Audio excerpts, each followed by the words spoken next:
నమస్కారం. Voice of పెంటోజీ save the biodiversity సామాజిక ఛానల్ దేవరకొండ. ప్రపంచంలో ఇప్పుడు వైరల్ అవుతున్నటువంటి ఒళ్ళు గగురు పొడిచే ఒక విషయాన్ని మనం ఇప్పుడు తెలుసుకుందాం.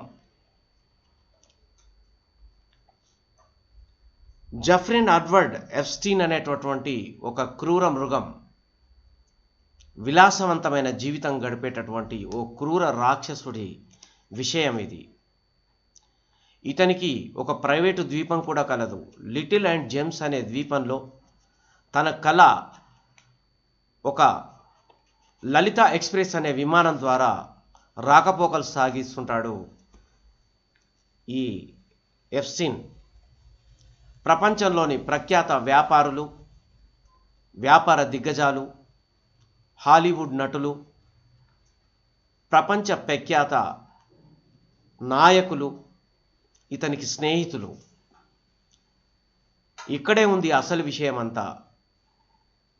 పేద కుటుంబాలను, ఆర్థికంగా వెనకబడ్డ కుటుంబాలను చేరదీస్తున్నట్లుగా నటించి వారి కుటుంబాలలో ఉన్నటువంటి 14 నుండి 17 సంవత్సరాల అమాయకులైన అమ్మాయిలని తన ద్వీపానికి తరలించి అక్కడే బంధించి ప్రపంచ ప్రఖ్యాత వ్యక్తులకు ఎరగా చూపి డబ్బులు సంపాదించే ఈ క్రూరుడు ఎప్స్టీన్.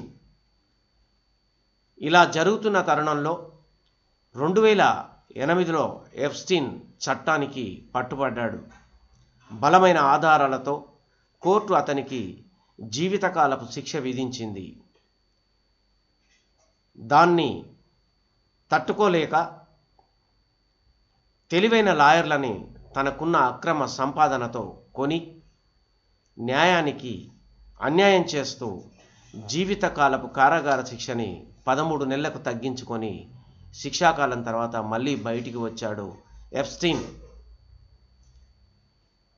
అలా ఏమీ ఊరుకోలేదు. తన రాక్షస క్రీడలు కొనసాగుతూనే ఉన్నాయి. రాక్షసానందం పొందుతూనే ఉన్నాడు. ఎప్స్టీన్ బంధించిన అమ్మాయిలని అక్కడ ప్రఖ్యాత వ్యక్తులకు ఎరగా వేసి రాక్షసానందం పొందేవాడు. అమ్మాయిల్ని చేర్చి అమ్మాయిలు చేర్చబడ్డ తర్వాత వారిని క్రూరంగా హింసిస్తూ వారి ప్రాణం పోయిన తర్వాత ముక్కలుగా చేసి ఫ్రై చేసుకొని తిన్నటువంటి రోజులు కూడా ఉన్నాయని మరి కథనాలున్నాయి. నిజంగా మనకు ఒళ్ళు గగురు పొడుస్తుంది కదా, మన ఎముకలలో చలి పుట్టుకొస్తుంది. ఇలాంటి నీచమైనటువంటి మానవ మృగాలు ప్రపంచంలో ఉన్నాయంటే అతిశయోక్తి ఏమీ కాదు. మళ్ళీ 2019లో ఎప్స్టీన్ పట్టుబడ్డాడు. జైల్లోకి తోసేశారు. ఎప్స్టీన్ చనిపోయాడు. అతను మరి హత్య గావించబడ్డా, ఆత్మహత్య గావించబడ్డా ఇంతవరకు ఏ విషయం తెలియదు. మరిన్ని విషయాలతో మీ ముందుకు వస్తాము. వాయిస్ ఆఫ్ పెంటోజీ సేవ్ ద బయోడైవర్సిటీ. మమ్మల్ని సబ్స్క్రైబ్ చేయండి, లైక్ చేయండి. మేము మీ వెంటే ఉంటాం, మీరు మా వెంట ఉండండి. ధన్యవాదాలు. వాయిస్ ఆఫ్ పెంటోజీ సేవ్ ద బయోడైవర్సిటీ.